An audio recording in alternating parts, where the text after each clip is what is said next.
بسم اللہ الرحمن الرحیم۔ آج کا عنوان ہے جب علم اٹھا لیا جائے گا امت کی سب سے بڑی محرومی۔ الحمدللہ رب العالمین والصلاة والسلام علی سیدنا محمد صلی اللہ علیہ وسلم۔ میرے محترم بھائیوں، دنیا میں سب سے بڑی مصیبت کیا ہے؟ کیا غربت؟ کیا بیماری؟ کیا جنگ؟ قرآن و سنت کی روشنی میں ان سب سے بڑی مصیبت ایک اور ہے، علم دین کا اٹھ جانا۔ لوگ سمجھتے ہیں کہ علم اس وقت ختم ہوگا جب قرآن کے نسخے ختم ہو جائیں گے۔ نہیں، قرآن تو موجود ہوگا مگر اسے سمجھنے والے کم ہو جائیں گے۔ مساجد ہوں گی مگر ان میں آنے والوں کے دل دنیا میں ہوں گے۔ کتابیں ہوں گی مگر ان پر عمل کرنے والے کم ہوں گے۔ نبی کریم صلی اللہ علیہ وسلم کی پیشن گوئی رسول اللہ صلی اللہ علیہ وسلم نے فرمایا، اللہ علم کو لوگوں کے سینوں سے ایک دم نہیں نکالے گا بلکہ علماء کو اٹھا لے گا، یہاں تک کہ جب کوئی عالم باقی نہیں رہے گا تو لوگ جاہلوں کو اپنا رہنما بنا لیں گے۔ وہ بغیر علم کے فتویٰ دیں گے، خود بھی گمراہ ہوں گے اور دوسروں کو بھی گمراہ کریں گے۔ صحیح بخاری صحیح مسلم کی حدیث ہے۔ یہ حدیث صرف قیامت کی نشانی نہیں بلکہ ہر دور کے لیے ایک تنبیہ ہے۔ ابن الجوزی کا ایک درد۔ ابن الجوزی نے نصیحت کی کہ جب لوگ نصیحت سن کر خوش ہونے کے بجائے اکتانے لگے تو سمجھ لو کہ دلوں پر غفلت کے گرد جم چکی ہے۔ آج ہم گھنٹوں دنیا کی باتیں سن سکتے ہیں لیکن دین کی مجلس 10 منٹ بھی لمبی لگنے لگتی ہے۔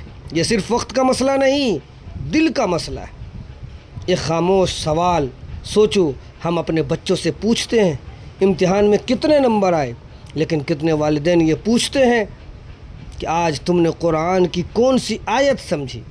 ہم ڈگری کی فکر کرتے ہیں مگر ہدایت کی فکر کم کرتے ہیں۔ حالانکہ ڈگری دنیا میں کام آئے گی اور ہدایت دنیا و آخرت دونوں میں کام آنے والی چیز ہے۔ علم اور عمل صرف معلومات جمع کرنا علم نہیں۔ اگر علم سے اخلاق نہ بدلے، اگر علم سے نماز نہ سنورے، اگر علم سے زبان پاک نہ ہو تو وہ علم انسان کے خلاف حجت بن سکتا ہے۔ حضرت علی رضی اللہ عنہ سے منسوب ایک مشہور قول ہے، علم آواز دیتا ہے، اے عمل اگر تو آ گیا تو میں باقی رہوں گا ورنہ میں بھی چلا جاؤں گا۔ اس کا مفہوم یہ ہے کہ علم کی حفاظت عمل سے ہوتی۔ ایک شخص نے عمر بھر دین پر کتابیں جمع کی، الماریاں بھر گئیں، لیکن اس کی زبان لوگوں کو زخمی کرتی رہی۔ دوسرا شخص شاید کم پڑھا لکھا تھا مگر جو جانتا تھا اس پر عمل کرتا تھا۔ قیامت میں کامیابی صرف معلومات کی نہیں، اخلاص اور عمل کی ہوگی۔ اپنے دل سے پوچھو، آج اگر اللہ پوچھے تم نے دین سیکھنے کے لیے کتنا وقت نکالا، کتنی مرتبہ قرآن کو سمجھنے کی کوشش کی، کتنی مرتبہ کسی عالم سے مسئلہ پوچھا تاکہ صحیح عمل کر سکو، تو ہمارا جواب کیا ہوگا؟ میرے عزیزو، علم چراغ ہے اور شریعت اس چراغ کی روشنی۔ جب چراغ بجھ جاتا ہے تو انسان اندھیرے میں راستہ نہیں پہچان پاتا۔ اس طرح جب علم کمزور ہو جاتا ہے تو حلال و حرام، حق و باطل، سنت و بدعت سب خلط ملط ہونے لگتے ہیں۔ اس لیے اپنے گھروں میں علم کی مجلس قائم کریں، قرآن کو صرف تلاوت نہ کریں، اس کا مفہوم بھی سمجھیں۔ اپنے بچوں کو صرف کامیاب انسان نہیں، اللہ کا فرما بردار بندہ بنانے کی فکر کریں۔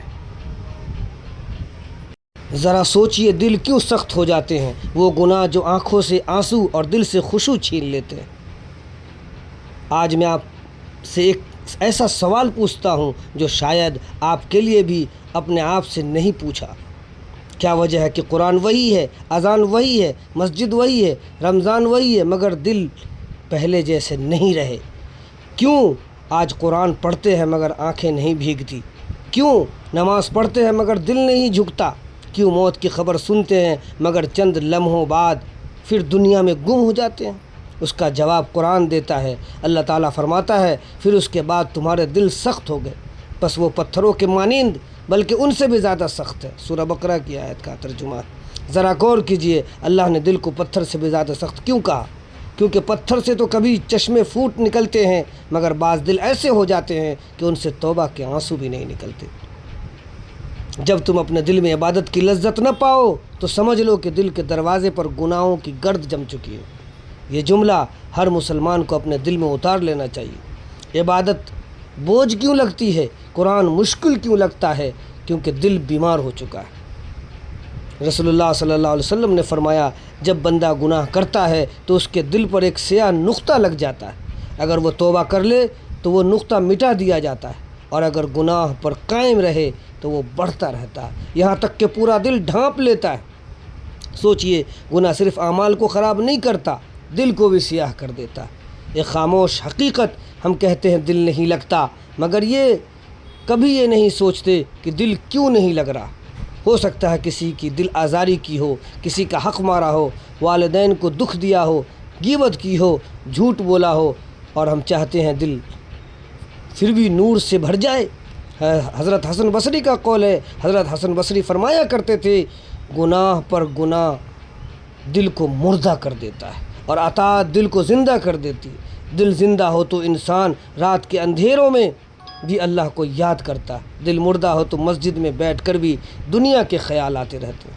اپنے دل کا امتحان لیں، اپنے آپ سے چند سوال کیجئے، آخری بار قرآن سن کر کب آنکھیں نم ہوئی تھی؟ آخری بار سجدے میں کب دل سے دعا نکلی تھی؟ آخری بار کسی گناہ پر کب شرمندگی محسوس ہوئی تھی؟ اگر یہ یاد نہیں تو مسئلہ دنیا نہیں، دل ہے۔ توبہ کی امید، لیکن سنو، اللہ نے دلوں کو سخت ہونے دیا، بند نہیں کیا۔ جب تک سانس باقی ہے توبہ کا دروازہ کھلا ہے۔ ایک سچا آنسو، ایک سچی معافی، ایک سجدہ اللہ کی رحمت کو متوجہ کر سکتا ہے۔ دل کو زندہ رکھنا چاہتے ہو تو 3 کام کبھی نہ چھوڑنا: قرآن کی تلاوت اور اس پر غور و فکر، سچی توبہ، حلال رزق اور حقوق العباد کی ادائیگی، کیونکہ سخت دل وہ قید خانہ ہے جہاں انسان ہنستا بھی ہے مگر سکون نہیں پاتا، اور نرم دل وہ باغ ہے جہاں آزمائشوں کے باوجود اللہ جل شانہ کی رحمت کے پھول کھلتے رہتے ہیں۔ اللہ تعالی ہم سب کو اپنے بارگاہ میں سجدہ کرتے ہوئے عاجزی کے ساتھ اور غور و فکر کے ساتھ، ایمان و اعمال کے ساتھ زندگی گزارنا آسان فرمائے۔ السلام علیکم ورحمۃ اللہ وبرکاتہ۔